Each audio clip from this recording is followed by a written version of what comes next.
Let's try Beemer, better luck next time. I put the Virago up for sale on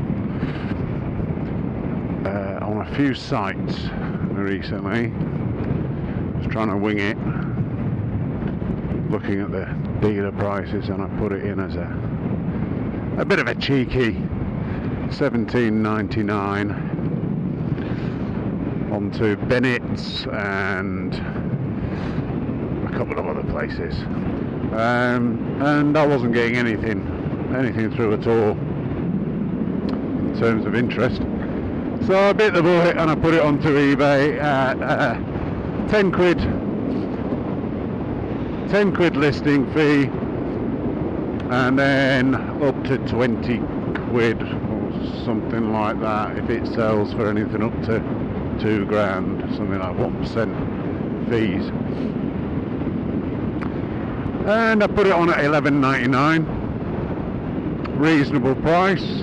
Put loads of photos up, very clear on what the issues were with the bike, which are all aesthetic rather than internal.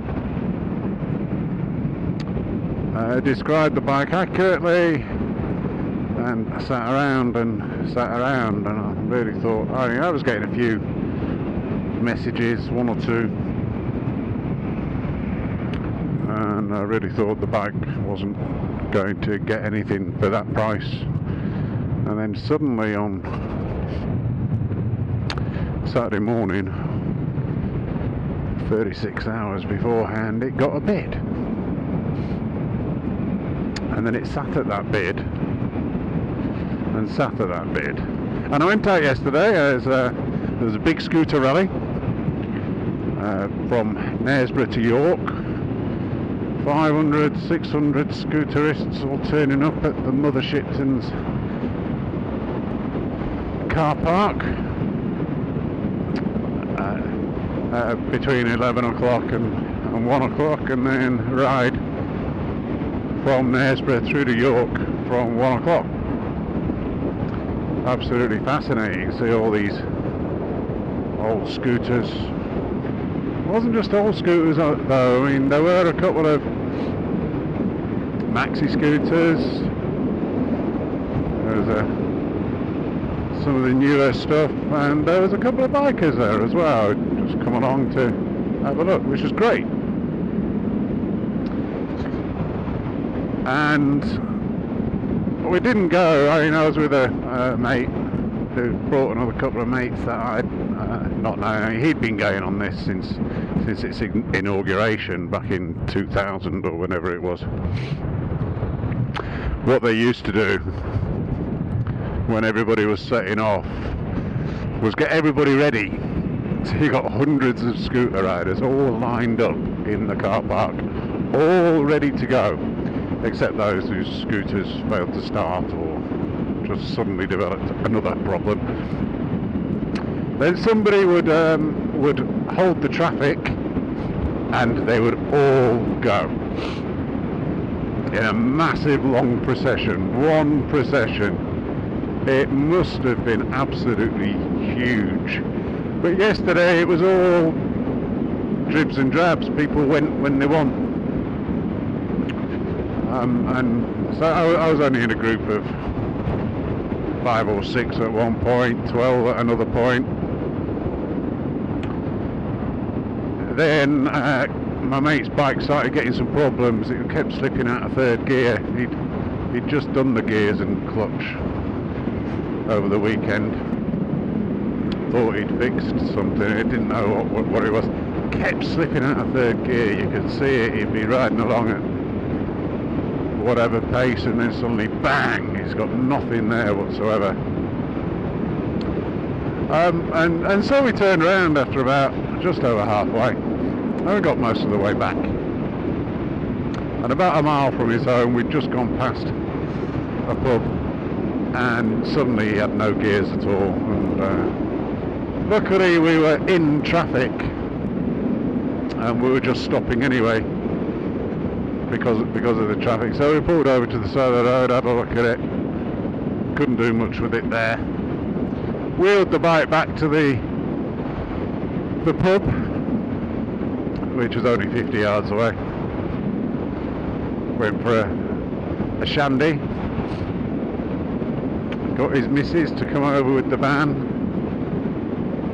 and that was it. So I was back home about 4 hours before my listing was ending, and it was still at its first price, and it all happened in the last 2 minutes. Boom, boom, boom, boom, boom. Got another couple of £100 on it. Fantastic. And the guy who's bought it's down in Kent, and he owns a motorcycle shop, and he'll be sending a motorcycle courier to come and pick it up and pay me cash. What a result! Fantastic result. That's why I'm happy, because I could never really justify having more than one bike and a car, and frankly I couldn't get them all in the garage, which I was never really happy about. Very unhappy having the car sat outside in the shit. Poor old girl. It's like putting your 7-year-old dog in a kennel in the garden overnight instead of inside with a blanket.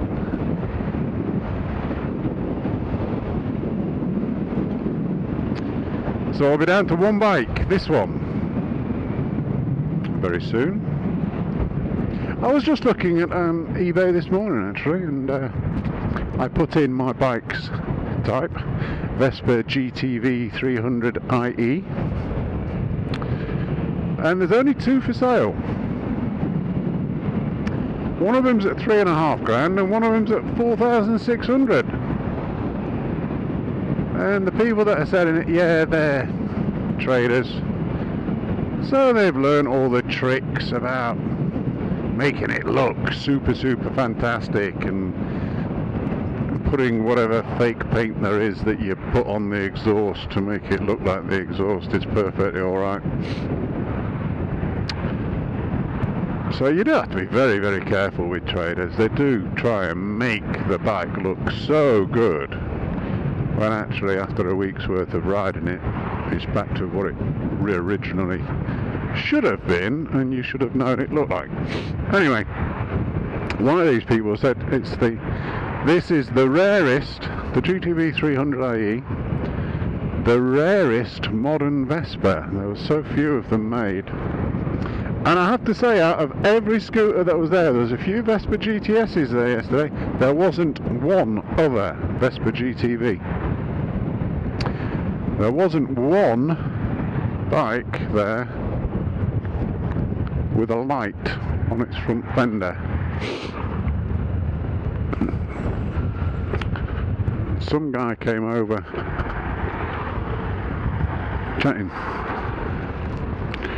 chatting at one point, and he was chatting to me about that a mate of his didn't believe that there was a scooter nowadays that's got its light on the front fender, its headlight on the front fender, like the original Vespas back in the whenevers, the 40s. So he was taking photos just to show his mate. And I met up with the guy who had originally had this bike. He's a really nice guy. I've been in touch with him previously on Facebook. And he's got a tall windshield, comes up to about there. And I'm just going to pick that up today. Agreed a price with him.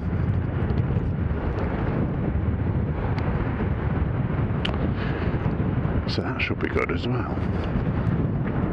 all of the fixings for it. Pretty easy. Life's good when you get to know people, isn't it?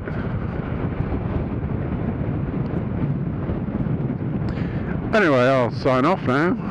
It's been a pretty boring commute, but I've enjoyed having a chat with you all. So, I'll see you all soon. Ta-ra.